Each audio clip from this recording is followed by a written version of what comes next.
Bueno, bienvenidos a todos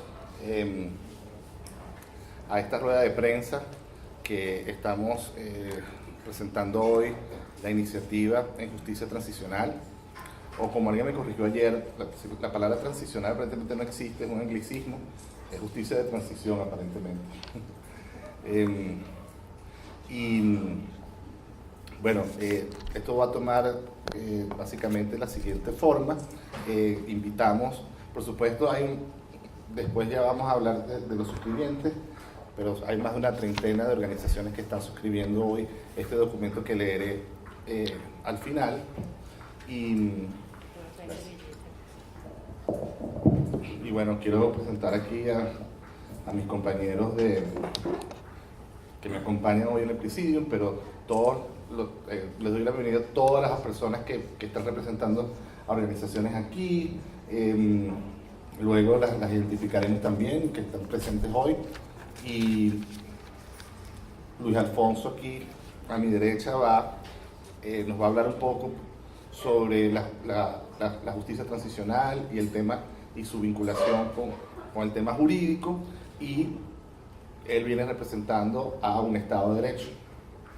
Y tengo aquí a Flavio, que muchos de ustedes conocen por sus muchísimos años en la parte como donante, pero ahora parte de la sociedad civil, con el Centro de Estudios Centro Latinoamericano de Altos Estudios de Gobierno. De Altos Estudios de Gobierno, y esa es su organización de la sociedad civil, y él va a explicar un poco cómo este tema de la transición puede garantizar un futuro de gobernabilidad en el cambio político que se avecina.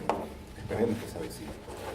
Entonces, primero le voy a dar la palabra a Flavio, luego por unos minutos, luego Luis Alfonso va a hablar también su parte, y yo entonces terminaré leyendo este comunicado, y bueno, pasaremos a preguntas de los medios que quieran hacer sobre esta iniciativa. Muchísimas gracias.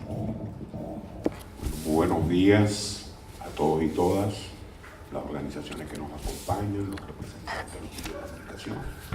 En primer lugar, un agradecimiento a Luis Cedeño y a todo el equipo de Paz Activa, que tuvo el atrevimiento de invitarme, ¿verdad?, a esta rueda de prensa, sobre todo para discutir un tema tan importante, ¿verdad?, sobre todo en estos momentos como es el tema de la justicia transicional o la justicia de transición. Obviamente es una iniciativa que está apoyada por numerosas organizaciones, ¿verdad?, entre ellas la que presido, ¿verdad? Y yo creo que en esta rueda de prensa, ¿verdad?, lo que tenemos es que hacer énfasis en por qué la tenemos que multiplicar, por qué tenemos que unir esfuerzos, ¿verdad?, para que esta iniciativa efectivamente, ¿verdad?, pase a formar parte de la agenda de debate público y de la agenda del debate político.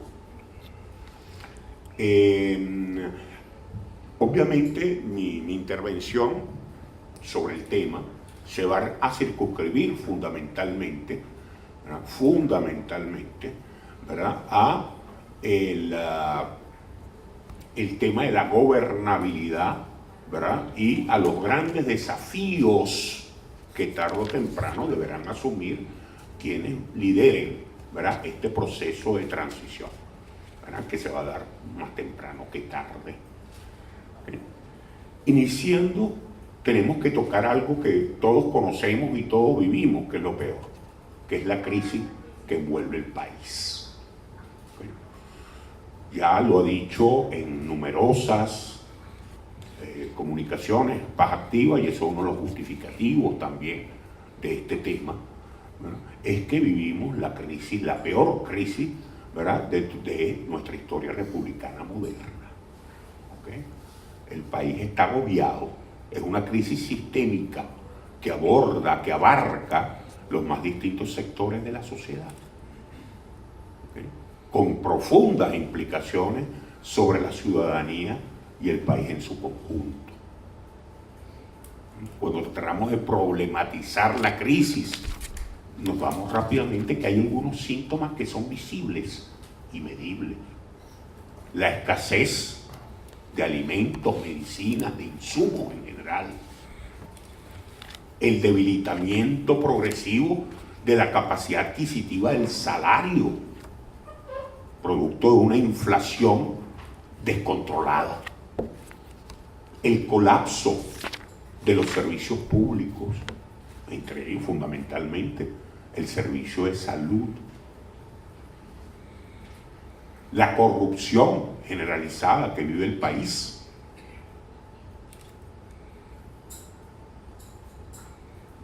La pobreza generalizada en la cual entraron una proporción importante de venezolanos. Y así, ¿verdad?, podemos estar todo el día enumerando, ¿verdad?, las condiciones que de una u otra forma entorpecen la cotidianidad, ¿verdad?, y violan los derechos constitucionalmente establecidos. Todos estos problemas, ¿verdad?, son la manifestación visible que los derechos, ¿verdad?, están siendo violentados y en el mejor de los casos restringidos. Lógicamente, repito, estos son síntomas de la crisis. Esto es una crisis sistémica de causales profundamente estructurales. En mi opinión, ¿verdad?, más allá, ¿verdad?, de las políticas económicas y sociales erradas, ¿verdad?, que a través de las cuales el gobierno ha tratado de manejar la situación venezolana, ¿verdad?, lo que en fin de cuentas está pesando más sobre la crisis es la ruptura, óigase bien, la ruptura del pacto de convivencia que está plenamente establecido en la Constitución de la República Bolivariana de Venezuela. Yo he oído con sorpresa algunos voceros gubernamentales diciendo que la causa fundamental de nuestra crisis es el colapso del modelo rentista. Vaya descubrimiento. Muchos de los que estamos aquí, que hemos estudiado el tema, sabemos que el modelo rentista colapsó, pero hace 20 años. ¿Ok? Ahora, ¿verdad?, la explicación está en que de una manera deliberada y gracias a 10 años, el boom más largo de altos precios del petróleo que ha habido en la República, ese modelo fue reedituado y profundizado para, ¿verdad?, perpetuar un modelo político de naturaleza hegemónica, ¿verdad?, que terminó por socavar, desnaturalizar las instituciones. ¿Sí? En el fondo, los problemas que tenemos no son de la crisis del modelo rentista propiamente tal, ¿verdad? Representan la crisis de un modelo político, de una forma de ejercer y hacer política. Eso es lo que colapsó. Y tenemos que entenderlo muy bien, porque precisamente la justicia transicional va a ser uno de los elementos que impidan, ¿verdad?, que, ¿verdad?, los intereses de un proyecto político prevalgan por sobre los postulados, mandatos y derechos constitucionales que derivan en una crisis como la que estamos teniendo. Entonces, yo quiero ser muy tajante en eso, ¿no? Porque ahora parece que estuviéramos descubriendo el agua tibia con el agotamiento del modelo rentista. Bueno, ahora entramos al tema de la transición y vamos a ver por qué esta vinculación entre, ¿verdad?, justicia transicional, gobernabilidad y posibilidades reales de avanzar por la senda hacia o en la senda del desarrollo, ¿verdad?, en paz y en reconciliación. ¿Qué es una transición? Si vamos a la literatura, bueno, quien me enseñó a mí de transición, invitándome a un evento, fue Luis Cedeño. Dice, ¿verdad?, que la transición es un proceso, a través del cual, y disculpen la redundancia, se transita desde una dictadura autoritaria, ¿verdad?, hacia una democracia. Yo creo que es muy duro el término para el caso venezolano. Vamos a tratar de suavizarlo. En el caso nuestro, ¿verdad?, es el proceso a través del cual, ¿verdad?, transitamos o buscamos transitar o pensamos construir una transición desde un modelo político con tendencias autoritarias y, repito, divorciado, ¿verdad?, de los principios constitucionales, ¿verdad?, hacia el restablecimiento, veamos el artículo 2, de un Estado democrático, de derecho y de justicia. ¿Sí? Por eso es que muchos dicen, no, mira, aquí no necesitamos una nueva constitución. Lo que necesitamos es que se cumpla, que todo lo que hagamos esté dentro de ella, como algunos decían antes, ¿verdad? Dentro de la constitución, todo. Fuera de la constitución, nada. ¿Ok? Y justicia transicional, esto es un tema que van a abordar especialistas. Yo no soy especialista en el tema, ¿verdad? Pero la justicia transicional, desde mi modo de ver, ¿verdad?, es, ¿verdad?, la justicia, ¿verdad?, o es el proceso, ¿verdad?, de justicia del cambio. ¿Ok? Un proceso, ¿verdad?, que debe deslastrarse de revanchismo, retaliaciones, ideologías, posiciones personales, ¿verdad?, y que nos permita, ¿verdad?, penalizar en su justa medida, ¿okay?, las violaciones de los distintos derechos humanos que han ocurrido hasta hoy, ¿verdad?, que nos permita visibilizar a las víctimas, ¿verdad?, y repararlas. ¿Okay? Fíjense bien, y en esto insiste mucho tanto Luis como las organizaciones que lo acompañan en esta iniciativa. Hay dos enemigos, ¿verdad?, de la justicia transicional. Los radicalismos, que a veces desde el punto de vista humano los comprendemos, ¿cierto? Sobre todo aquellos que han sido víctimas directas de la violación. ¿Sí? Entonces, no es un problema de revanchismo, es la justicia verdadera. ¿Ok? Implicará negociaciones porque, también lo dice siempre Luis, hay un proceso de adaptación de los elementos fundamentales de la justicia transicional al caso venezolano. Y eso hay que manejarlo muy, pero muy bien. ¿Ok? Y decíamos que el primer enemigo era, ¿verdad?, la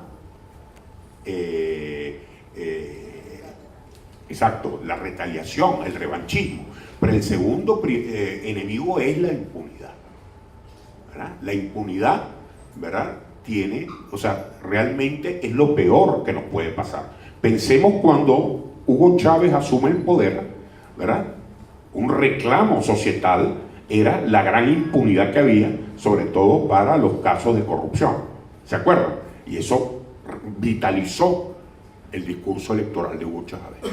Entonces, la justicia transicional, yo oí a Luis dar unas declaraciones, parte, ¿verdad?, de la construcción de un registro jurídico, ¿verdad?, que busca no solo conferirle rigurosidad, ¿verdad?, a la implementación de la justicia, sino también crear una memoria histórica, ¿verdad? No podemos olvidarlo, no es pasar la página, ¿cierto?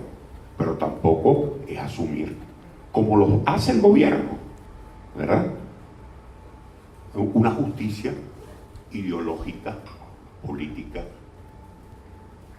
y totalmente parcelada y totalmente interesada. Fíjense ustedes, quienes asuman la transición del país, y yo creo que la sociedad en todos los sectores nacionales, ¿verdad?, tienen grandes desafíos. Este país hay que reconstruirlo. Señores, hay que reconstruirlo y tenemos que tener bien claro que eso es un proceso que toma tiempo. No solo que toma tiempo, ¿verdad?, sino que exige capacidad de gobierno. Ya la política y las políticas públicas no pueden ser, ¿verdad?, un asunto de advenedizo, señores. No podemos seguir, ¿verdad?, en esos errores, para muestra un botón es lo que tenemos. ¿Okay? También, ¿verdad?, transitar hacia el país que queremos. Aquí hay una iniciativa pintada del país que queremos todos. Eso es lo que lleva Werner Corrales, que era, ¿verdad?, yo creo que eso es lo que debió prevalecer por sobre una constituyente. Es decir, un proceso grande donde los principales sectores y actores de la vida nacional nos pongamos de acuerdo en torno al país que queremos. Y yo creo que la Constitución de la República Bolivariana de Venezuela ofrece el marco, ¿verdad?, para ese debate. ¿Ok? Entonces, se necesita un buen proyecto de gobierno, un proyecto de gobierno que nos lleve en democracia por la senda de un desarrollo económico viable, ¿verdad?, justo socialmente y sostenible ambientalmente. Ahora bien, no basta con tener la voluntad política, tener un buen proyecto de gobierno, ¿verdad?, si no tenemos capacidad. Pero tampoco la capacidad y un buen proyecto de gobierno nos garantizan el éxito, porque tiene que pasar por el tamiz de la viabilidad. Es decir, dentro de la política venezolana tiene que privilegiarse un proceso de construcción de gobernabilidad, sin el cual nada de esto será posible. Y la justicia transicional es, desde mi punto de vista, un componente fundamental del nuevo pacto de gobernabilidad en el cual tiene que entrar el país. Disculpa, Luis, es que hace tiempo perdí la práctica. Gracias por esas palabras. Les recordamos que el hashtag es justicia y transición para aquellos que estén en las redes sociales. Justicia y transición, y nuestro arroba es justicia transic, ¿no? Transic justicia. Le voy a dar la palabra a Luis Alfonso Herrera de Un Estado de Derecho. Buenos días.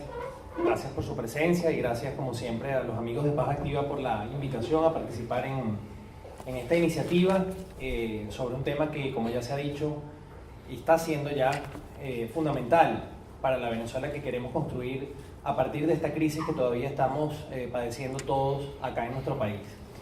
Bueno, la primera pregunta que habría que responder es ¿por qué es necesaria una justicia transicional si, al menos nominalmente, formalmente, en Venezuela tenemos instancias que deberían encargarse de los cometidos que esta iniciativa o que este, digamos, mecanismo que se ha usado con distintos contenidos en diferentes experiencias de otros países en el pasado? Digamos, si ya existen esos mecanismos, ¿por qué tenemos que apelar a algo distinto? Porque si existen tribunales, Ministerio Público, si existen ya órganos de investigación policial para establecer responsabilidades y para aplicar reparaciones allí en donde corresponda a las víctimas de violaciones de derechos humanos, entonces ¿por qué necesitamos algo especial, extraordinario como la justicia transicional? Y la respuesta es porque durante este proceso político, que arranca casi con la aprobación del texto constitucional del 99, en el país han ocurrido eventos extraordinarios que desbordan en mucho lo que son los mecanismos y la capacidad de respuesta de esos mecanismos ordinarios que he mencionado hace un momento. Para hablar simplemente de nuestro presente, lo que ocurrió en las residencias del Paraíso hace un par de días, la existencia de bandas paraestatales armadas, la violación sistemática de los derechos a la libertad de expresión e información de medios de comunicación y periodistas, la negación también sistemática y generalizada de los derechos de propiedad y así otra cantidad de situaciones que ya también señalaban desde el punto de vista humanitario en materia de salud, en materia de alimentación, bueno, establecen un marco claramente anormal, extraordinario, de acciones imputables directamente no solo al Ejecutivo Nacional, sino a otros poderes, como el Tribunal Supremo de Justicia, en contra de los derechos de los ciudadanos, de una manera, insisto, generalizada, sistemática, consciente. No se trata de violaciones aisladas, no se trata de actos, digamos, simplemente erráticos, sino que son políticas que claramente, además, a través de declaraciones, se confiesan como los objetivos que se han seguido desde hace varios años a la fecha. Y los países, cuando lamentablemente llegan a esta situación, bueno, requieren de medidas extraordinarias. Y así ha ocurrido, por ejemplo, en los procesos de transición política de Centroamérica, en los procesos de transición de España y de Chile, también en los países de Europa Central, de Europa del Este, en Alemania, tras la unificación de ese país en uno, luego de su división por el muro de Berlín, después de la Segunda Guerra Mundial. Esos mecanismos, insisto, varían de un país a otro según las características políticas, culturales, según el tipo de daños que se ha cometido, según el grado mayor o menor, digamos, de reconciliación que se logre en esos procesos de transición, pero buscan siempre tres objetivos específicamente, que son, en primer lugar, establecer la verdad de los hechos, saber qué fue lo que ocurrió, para generar esa memoria histórica y, sobre todo, el aprendizaje indispensable de por qué ocurrió ese error y cómo hacer para que las generaciones actuales y futuras nuevamente no padezcan ese horror. Esto es a través del conocimiento, de las responsabilidades y de las culpas compartidas, porque acá siempre habrá, en mayor o menor medida, por acción o omisión, responsabilidad y culpa de todos los que vivieron ese periodo histórico y no pudieron hacer lo suficiente para evitar que esos hechos tuvieran lugar. En segundo lugar, establecer la responsabilidad personal de quienes han sido autores de violaciones directas a los derechos humanos, de crímenes de lesa humanidad, si hay también este tipo de delitos, digamos, en el caso, sin retaliación. Y esto es algo que ya se señalaba también, y Paz Activa siempre ha sido muy consecuente en ello, ¿no? No se trata de establecer cacerías de brujas, sino se trata de establecer responsabilidades, pero que, como voy a explicar en un momento, implica también la utilización de normas especiales para que no haya impunidad, invocando normas que estaban vigentes y que habilitaban, en parte, la ejecución de esas o la comisión de esas violaciones durante el periodo autoritario. Y en tercer lugar, la reparación a las víctimas. Es indispensable el reconocimiento de las violaciones, de los delitos que se han cometido contra la población civil, contra distintos sectores de la sociedad, normalmente por el motivo exclusivo y principal de manifestar desacuerdo, disidencia, un punto de vista distinto, o simplemente resistirse a acatar órdenes y acciones manifiestamente contrarias, en este caso a la Constitución, al derecho internacional de los derechos humanos y al ordenamiento jurídico que garantizaba sus situaciones jurídicas subjetivas. De manera que esos serían los tres objetivos siempre. Y para lograr esos objetivos, verdad sobre lo ocurrido, responsabilidades por las violaciones cometidas y reparación a las víctimas, reparación que debe ser lo más integral posible, se necesitan instancias extraordinarias, especiales, que, como decía, no pueden simplemente limitarse a aplicar o utilizar las vigentes. Y eso comporta normalmente la creación de comisiones de la verdad, por ejemplo, la creación de tribunales especiales para que investiguen estos casos de violaciones a derechos humanos, la creación también, en algunos casos, de órganos jurisdiccionales, es decir, tribunales, pero en otros casos también otro tipo de mecanismos, de instancias, que pueden ser comisiones, que pueden ser suertes de instancias arbitrales o de conciliación para el asunto de las reparaciones, que, repito, tienen que tener no solamente una conformación adecuada por expertos, por especialistas, por personas que actúen con imparcialidad desde el punto de vista político, cosa que es un gran desafío. En la intervención quedaba claro que el reto fundamental de todo proceso de transición, y en particular dentro de esa transición política de justicia transicional, establecer responsabilidades, la verdad de lo ocurrido y reparar, está la idea de equilibrio, ¿sí? De no generar cacería de brujas, retaliación, arbitrariedad y nuevas injusticias que aumenten una emoción sobre la que autores como Elster advierten mucho en procesos de transición, que es el resentimiento, que es el rencor. Los venezolanos tenemos que curarnos, y quizás no es casual que estemos en la sala Francisco Herrera Luque hablando de esto, del rencor, del resentimiento. Una sociedad no puede prosperar a partir de esa emoción política negativa, del odio, digamos, de la inconcordia hacia el conciudadano. Entonces no puede digamos, caer en esto, pero tampoco puede generar impunidad. Y es un equilibrio muy complejo, porque esto lo van a aplicar seres humanos, no máquinas ni ángeles. De modo que hay que participar activamente con recomendaciones y ser muy amplio en lo que va a ser, digamos, la ejecución de estos procesos. Pero decía, implica la creación de estas instancias especializadas, y al mismo tiempo también implica, con una conformación adecuada, implica el establecimiento de normas procedimentales adecuadas, porque si uno revisa la legislación vigente en Venezuela en materia penal, en materia civil, en materia contencioso administrativa, bueno, son plazos largos, con una carga probatoria compleja, en el que tanto para demostrar la culpabilidad como en otros casos para demostrar los daños, las víctimas tendrían que pasar por muchísimos costos, por muchísimo tiempo, y eso a la larga va a generar impunidad. Por eso tienen que ser plazos razonables, tiene que haber una carga probatoria, digamos, proporcional, la indispensable para demostrar la culpabilidad o los daños que se estén demandando. Y al mismo tiempo tiene que haber reglas especiales, como les decía, porque si no también se puede generar impunidad. Reglas especiales sustantivas, me refiero, para establecer la responsabilidad. No se puede invocar el derecho del régimen autoritario para justificar ninguna violación. Eso tiene que quedar automáticamente, digamos, derogado, eliminado por esa normativa de transición. Pero también recordemos, y esto es algo en lo que en un Estado de Derecho hemos insistido mucho, la Sala Constitucional ha dictado muchísimas decisiones que pueden formalmente parecer cosa juzgada respecto de asuntos vinculados directamente con derechos humanos, que en el momento en que tengamos una nueva justicia constitucional en Venezuela deben ser sistemáticamente revocados.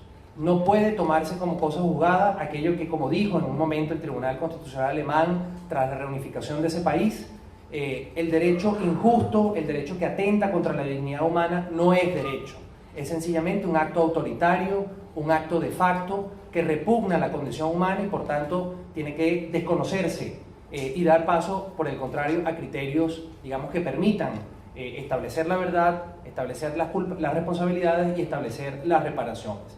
Entonces hay un trabajo también importante desde el punto de vista de revisión jurisprudencial y, por supuesto, para cerrar mi intervención con el tema de justicia, de reestructuración prácticamente en todas las ramas del poder público y estructuras del Estado, pero sí hay una en la cual los procesos de transición se enfocaron muchísimo, porque es quizás la columna de todo lo demás, es precisamente en el sistema de justicia, de manera que implica revisar la situación de los jueces, que en Venezuela son prácticamente todos provisionales, implica la conformación de un Tribunal Supremo de Justicia nuevo e implica la revisión desde el punto de vista de lo que ocurre en materia de gobierno judicial, para que haya estabilidad, para que haya capacitación, para que haya formación en materias como la que estamos justamente conversando esta mañana, en derechos humanos, en reparaciones, en aplicación del derecho internacional, que ha sido uno de los peores asuntos tratados por esta politizada Sala Constitucional y en su conjunto por el Tribunal Supremo de Justicia. De manera que no es poca la tarea que tenemos por delante y por eso una iniciativa como esta, que ha convocado Paz Activa a varias organizaciones del país, es fundamental y esperamos desde acá no solamente a ese poder o a esa instancia, digamos, del Estado venezolano, sino a otras, poder darles apoyo y asesoría. Me refiero a la Asamblea Nacional, que es ahora mismo el poder público que tiene la grandísima responsabilidad de darle piso jurídico y darle legitimidad política y democrática a esta, digamos, a este camino que estamos comenzando a transitar en Venezuela, y que no hay que esperar que llegue el cambio político, Dios mediante, esté más cerca de lo que esperamos, sino que hay que tener todo preparado para no improvisar, porque ya tenemos experiencias de otros países e incluso podría decirse del propio, del nuestro, cuando hubo esa transición en los años 50 del régimen dictatorial con unas características muy distintas al actual, a un proceso democrático. Allí hay aprendizajes que hay que tomar para no cometer errores y para así aprovechar las medidas exitosas que se tomaron desde el punto de vista de la reconciliación y desde el punto de vista de la reinstitucionalización del país. Muchas gracias. Bueno, gracias Luis Alfonso por tu intervención, que enmarca muy bien cómo se vería un proceso de justicia de transición transicional en Venezuela. Antes de leer el comunicado, que esto es ya la última parte de la rueda de prensa, quiero reconocer el apoyo que, gracias a la Fundación Hans Seidel, Rodolfo, que está aquí presente, que nos apoya en esta iniciativa, que nos apoyó también cuando hicimos los talleres con los periodistas y las organizaciones no gubernamentales, difundiendo estos mecanismos de justicia transicional que ellos ya, por ejemplo, en Colombia también apoyan en su proceso de justicia transicional allá y en otros países. De nuevo, recordarles a todos el hashtag, que es justicia y transición. Y bueno, voy a proceder a leer el comunicado que estamos suscribiendo hoy las organizaciones y luego reconocer a las organizaciones que la han suscrito y las personas que están aquí representando. Y dando gracias, por supuesto, a todos los medios de comunicación hoy aquí presentes cubriendo esta rueda de prensa. el compromiso de la sociedad civil organizada con los principios y aplicación de la justicia transicional en Venezuela. Considerando que Venezuela vive la mayor crisis política y social y económica de su historia moderna, reflejada en la ausencia de Estado de Derecho y manifestando una falta de autonomía entre poderes que conforman el Estado. Considerando que durante el año 2016 se registraron 5.772 protestas, 711 saqueos o intentos de saqueos, llevando a Venezuela a un riesgo de estallido social. El Observatorio Venezolano de Conflictividad Social registró 1.791 manifestaciones desde el 1 de abril hasta el 31 de mayo, equivalente a 30 protestas diarias. Cifra que va en aumento, por supuesto, en estos últimos días de junio. Considerando que la escasez de alimentos, la falta de suministro de medicamentos y equipo hospitalario en el 2016 superó el 80% y para principios del 2017 se ubica en 85%, según la Federación Farmacéutica de Venezuela y la Federación Médica de Venezuela. Considerando que a finales del 2016 Venezuela tenía 103 presos políticos en la cárcel y bajo arresto domiciliario. Para el 13 de junio del 2017 ya suman 3.163 detenciones en más de 70 días de protesta, con 309 presos políticos. 1.251 aún están privados de libertad. 72 personas han fallecido, directa e indirectamente producto de las protestas recientes, según el Foro Penal. Considerando que el índice de percepción de corrupción en Venezuela ubica por segundo año consecutivo como el país más corrupto de Latinoamérica, según Transparencia Venezuela. Considerando que durante este periodo se han registrado violaciones de los derechos humanos de forma sistemática por parte del gobierno, que ha despojado a grupos de ciudadanos de sus derechos fundamentales y que a las víctimas de violaciones de derechos humanos no se les ha reconocido como tales ni restaurado sus derechos conculcados. Quiero citar a Dugarte.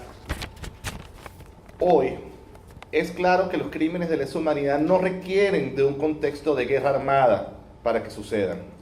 Persecución y discriminación sistemática basadas en creencias políticas, raza, religión, califican como crímenes contra la humanidad.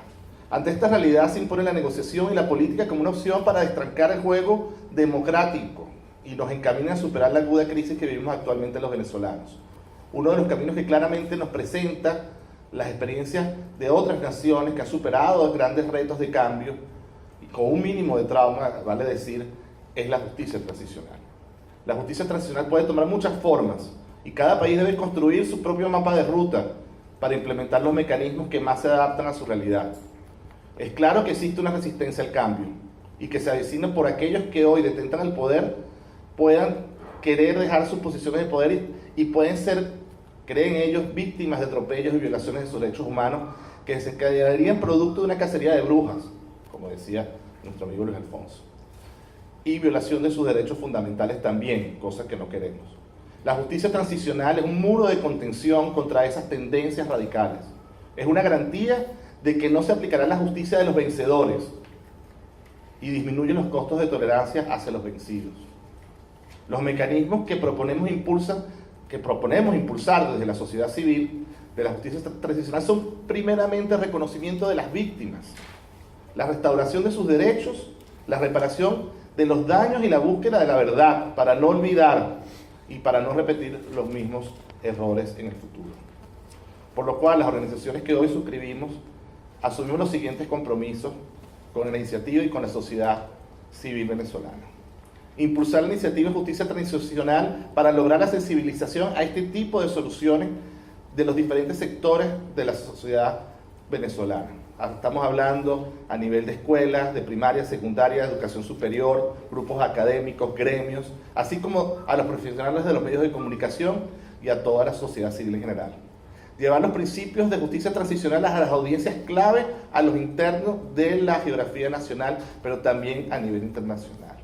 Coordinar acciones y apoyar de forma conjunta las actividades que promuevan los principios y acciones que se desencadenen de un proceso de justicia transicional. Apoyar mediante los recursos disponibles a las organizaciones de la sociedad civil para impulsar las actividades que den difusión y eduquen sobre este proceso de justicia transicional. Y por último, promover una ley de justicia transicional que dé garantía a las víctimas de las violaciones de derechos humanos de ser reconocidas y reparadas, y en caso muy posterior de los ciudadanos sujetos a procesos judiciales que fueron justamente los victimarios, se les aplicarán condiciones atenuantes en el marco de esa ley de justicia transicional y el respeto a sus derechos fundamentales y debido proceso. Nosotros desde Paz Activa también vamos a promocionar un registro transversal de víctimas justamente de los últimos 18 años, desde el año 99 hasta el presente, de todas aquellas personas que se le han violado sus derechos fundamentales, sean derechos políticos, derechos económicos, derechos civiles, derechos de la vida, etc. Y vamos a trabajar con las organizaciones de sociedad civil para crear ese registro transversal, depositario solo en un solo lugar, sin que, por supuesto, cada una de estas organizaciones que trabajan estos casos de derechos y violaciones de derechos humanos, sean ellos los depositarios de esa memoria histórica de forma exhaustiva. Voy a leer ahora los suscribientes y, por supuesto, invitamos a todas las organizaciones de la sociedad civil que quieran adherirse ahora en adelante a esta iniciativa, que lo hagan, que están, por supuesto, invitadas a ellas. Voy leyendo y voy a reconocer algunas personas que sé que están aquí de las organizaciones. Asociación Civil Ágora, Manuel Asiso, gracias por venir. Acceso a la Justicia, Ali, gracias por venir. Centro de Estudios Políticos LOCAP, Benigno Alarcón Firma, Fundepro, Jacqueline Sandoval. Si alguien está aquí Jacqueline. Disculpa, Jacqueline, gracias por venir. Alejandro Lopeza del Observatorio Hannah Arendt, gracias por venir. Laboratorio de Ciencias Sociales, Roberto nos iba a acompañar aquí, tuvo un problema, pero María está aquí representándolo, gracias por venir. Por supuesto, Flavio, que está a mi izquierda, gracias por apoyarnos hoy en esta iniciativa y estar aquí en el Presidium dando ese excelente, digamos, contexto que nos diste. Un Estado de Derecho, su director Antonio Canova, pero Luis Alfonso está aquí representando la organización y de nuevo gracias, Luis Alfonso, por estar aquí dándonos esta explicación este día de hoy. CEPAS, Beatriz Borges, Espacio Público, no sé si hay alguien aquí de Espacio Público, también suscribe, Carlos Correa, Centro para la Paz, del UCD, Llamado a la Conciencia Vial, Mayelin Vera, el observatorio, bueno, ya de Hannah Arendt, que ya lo teníamos por aquí arriba, organización Stop VIH, Una Ventana de la Libertad, Carlos, que está por aquí, gracias por venir, el Observatorio de Conflictividad Social, Marcos Ponce, la Venezuela que todos queremos, Milagros, no sé si tuvo chance de acercarse, pero venía por allí, pero por aquí tenemos a Rafael, gracias. Radar de los Barrios, Evelyn Martínez, creo que vi a Jesús por allí, gracias por venir. Venezuela Seguras, Marcos, gracias por venir. El Observatorio de Delito Organizado, que representa a Luisa, y Humano Derecho y Redes, que están por aquí. Melanio sé que se tuvo que retirar, pero gracias por estar aquí y estar registrando el evento de hoy. Y de nuevo les damos las gracias a la Fundación Hans Seidel por apoyarnos en este trabajo hoy. En política pública estamos hablando de gobernabilidad. Un proyecto de cambio ambicioso, como debe asumirse o deberá asumirse en algún momento, lo decía también quien me precedió en la palabra, ¿verdad? Que implica un proceso de reinstitucionalización, fíjense lo enorme que es eso, ¿verdad? Tiene que contar con viabilidad, ¿ok? Estamos hablando de viabilidad política, viabilidad social, fundamentalmente. Si nosotros no avanzamos hacia un proceso de justicia transicional, orientada fundamentalmente a crear las bases de ese proceso de reconciliación, la gobernabilidad se va a ver bien comprometida. Y si la gobernabilidad se ve bien comprometida, ¿verdad? Ni el mejor proyecto de gobierno, ¿verdad? Y con las mejores capacidades no va a poder ser viable. ¿Ok? Las palabras de Luis finales, ¿verdad? Son importantes, No podemos reconstruir el país desde la rabia, desde la retaliación. Simplemente volveríamos a recrear las condiciones que nos trajeron hasta aquí. ¿Ok? Entonces, cualquier cambio, el cambio que esperamos todos los venezolanos en el ámbito político, económico, ¿verdad?, y social, implica, ¿verdad?, la creación de un tamiz de gobernabilidad, una gobernabilidad sostenida para que esos cambios deseables puedan construirse en el tiempo. Un punto sobre este asunto de la gobernabilidad a propósito de una intervención ayer de un diputado, de anteayer, de la Unidad Democrática en la Asamblea Nacional. Bueno, esto pasa mucho por la negociación, ¿no?, la transición, por los acuerdos, por la visión de Estado y no de partidos, al momento de conformar un nuevo equipo, digamos, que pueda tomar decisiones desde el Ejecutivo para poder, en los primeros, digamos, instantes, en los primeros días, en las primeras semanas y meses de ese nuevo gobierno de unidad nacional, atender a las terribles urgencias que tiene toda la población en distintas partes del país. Y yo me preguntaba cuando leía esta intervención según la cual cuando cambie el gobierno no va a ser a través de un régimen de transición, sino de elecciones generales, o de elecciones, en este caso presidenciales. Yo me preguntaba si en un contexto tan complejo como el venezolano, la regla de la mayoría es la adecuada en el primer momento para dar paso a esta etapa de reconciliación y de unidad nacional, porque en la regla de la mayoría unos ganan y otros pierden. Y normalmente, según el momento histórico y político que un país esté viviendo, la regla de la mayoría puede atizar el revanchismo, ¿no? Las agallas, digamos, para tomar decisiones inadecuadas. Si se habla de un gobierno de unidad nacional y de transición, bueno, de alguna manera deberían tener esos equilibrios que impliquen distintos sectores de la sociedad. Y como ha ocurrido en todas las transiciones, y esto entiéndanlo en el mejor sentido posible, siempre hay componentes tanto de las fuerzas democráticas que impulsan el proceso de, digamos, de evolución del Estado de Derecho, de la democracia a esa sociedad, pero también algunos sectores que formaron parte del régimen autoritario, ¿sí?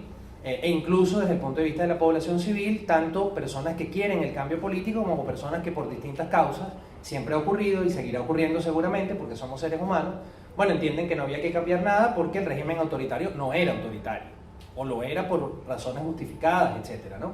Entonces, dejo esa inquietud porque me llamaba la atención que se diga que no es necesario un proceso de transición en la Venezuela actual, sino que con elecciones directamente, que para mí son aplicar la regla de la mayoría, en donde unos ganan y otros pierden y ya, se podía resolver el problema. Respecto del aspecto legal, efectivamente, es necesario darle un marco jurídico, un marco normalmente legislativo, que no debería ser algo especialmente complejo, deberían ser siempre las normas indispensables, no en demasía, para establecer tanto cuáles serían estas estructuras especiales, temporales, que se van a encargar de aplicar esta justicia, digamos, de transición, y también normas sustantivas que establezcan cuáles son los principios, cuáles son las reglas, cuáles son las obligaciones, las medidas de reparatorias, que eventualmente establezcan algún tipo de regla de interpretación en cuanto a los tipos penales previstos en la legislación nacional o en tratados internacionales que forman parte del derecho interno venezolano. Digamos, todo eso debe estar previsto en una ley marco, o puede ser una ley marco que se acompañe de leyes especiales, pero sin caer tampoco en el exceso legislativo. Ser muy prácticos, pragmáticos, lo más concisos posible, lo más claro, debe tener una técnica legislativa adecuada, y al final, para que todo esto pues rinda los frutos que esperamos, tiene que estar luego en manos de personas capacitadas para ello, personas que se hayan formado dentro y fuera de Venezuela, no solamente en el área jurídica, sino en el área precisamente de los conflictos políticos en los países. Tener presente también que el caso de Venezuela es muy singular porque hay elementos, todos lo sabemos, acá está el profesor Marcos Tarre, que ha documentado suficientemente el caso, las características que tiene el régimen venezolano desde el punto de vista de la criminalidad organizada, es decir, es algo que es singular y característico del caso venezolano, de manera que tienen que ser equipos y profesionales de distintas perspectivas, de distintos enfoques. Allí tendrán que haber antropólogos, criminalistas, economistas, juristas, pero por favor no nos dejen todo el trabajo a los abogados porque las cosas van a terminar entonces de una forma no necesariamente adecuada, ¿no? Necesitamos ayuda de otros profesionales y nosotros necesitamos también acercarnos a otros profesionales para que esto no sea un asunto estrictamente jurídico. Tenemos un rol que aportar y desempeñar, pero desde luego no es ni suficiente ni tenemos, digamos, todo el conocimiento. Pero en efecto hace falta, y por eso desde ya la Asamblea Nacional debería estar discutiendo este tema de una legislación marco o varias leyes concisas que atajen, digamos, este tema y comenzar su discusión con una participación amplia justamente en esta línea de acercar a todos los sectores que incluso desde el oficialismo claramente repudian, por ejemplo, esa convocatoria de Asamblea Nacional Constituyente y en general todo lo que se está haciendo en Venezuela, si no desde mucho antes, al menos desde el año 2013 a la fecha. Respecto de las atenuantes, pues lo que vemos en procesos similares de transición a la democracia es que quienes no solamente reconozcan el haber participado en actos, en políticas, en acciones contrarias a los derechos humanos, sino que también colaboren de alguna manera con los encargados de aplicar no solamente las sanciones, sino también las reparaciones, tienen, bueno, una posibilidad de incorporarse, de mantenerse, de atenuar el tipo de sanción del que pueda ser objeto, o incluso, dependiendo si es leve la sanción o la conducta antijurídica que se le imputa, digamos, quedar eximido de tener que rendir cuentas ante la justicia por ello. Esto seguramente tendrá que ver con el tipo de violaciones que se estén atribuyendo. Yo pensaba, cuando preparaba la intervención de hoy, que es muy distinto, por ejemplo, aunque todos generan daños, pero es muy distinto una violación de derechos humanos que se haya aplicado desde Conatel en un procedimiento administrativo en donde con un oficio se ordenó cerrar un medio de comunicación, o desde el INTI con una carta agraria pues se privó ilegítimamente de un terreno o de unas bienhechurías a un propietario, a una persona que disparó contra un civil indefenso, a una persona que torturó, una persona que aplicó algún tipo de violación a la integridad personal, o las violaciones que se cometen, por ejemplo, en los recintos carcelarios. Es decir, hay grados de violaciones y unas probablemente admiten algún tipo de tratamiento dependiendo del grado de responsabilidad, de colaboración, de reconocimiento y de cooperación con estos mecanismos de justicia transicional que implican atenuantes. Pero eso debería discutirse con expertos, en especial en el área penal, para que quede bien, digamos, establecido en lo que se vaya a aprobar definitivamente. Y luego los encargados de aplicar esta normativa pues tienen que también tener esa formación y esa experiencia en el punto. Respecto de las amnistías, bueno, en general yo diría que desde el punto de vista de derechos humanos son mecanismos que siempre se condenan, siempre han sido, digamos, desde el punto de vista específicamente de violaciones de derechos humanos, rechazados por el sistema interamericano, justamente porque generan impunidad, ¿no? Las amnistías generales respecto de quienes no solamente ejecutaron órdenes, sino quienes dieron órdenes para cometer violaciones de derechos humanos. De modo que establecer una amnistía general probablemente pueda durar algún tiempo si es que esa fuera la vía que se adopta en el país. Estoy hablando obviamente amnistías respecto de quienes ejecutaron las violaciones de derechos humanos. Hemos estado en tiempo atrás en Venezuela recientemente discutiendo una ley de amnistía respecto de los presos políticos, que es otra cosa diferente, que incluso uno podría allí discutir si efectivamente hay que darle amnistía a quienes han sido ilegítimamente condenados sin un debido proceso.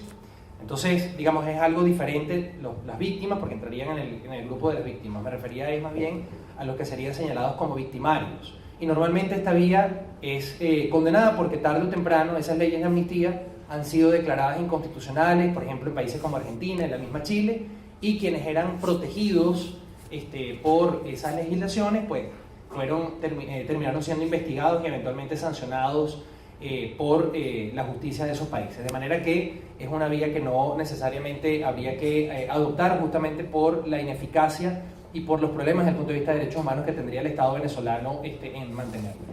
Se llama Iniciativa de Justicia Transicional, esperemos que ya en un futuro sea ya justicia transicional en toda su magnitud.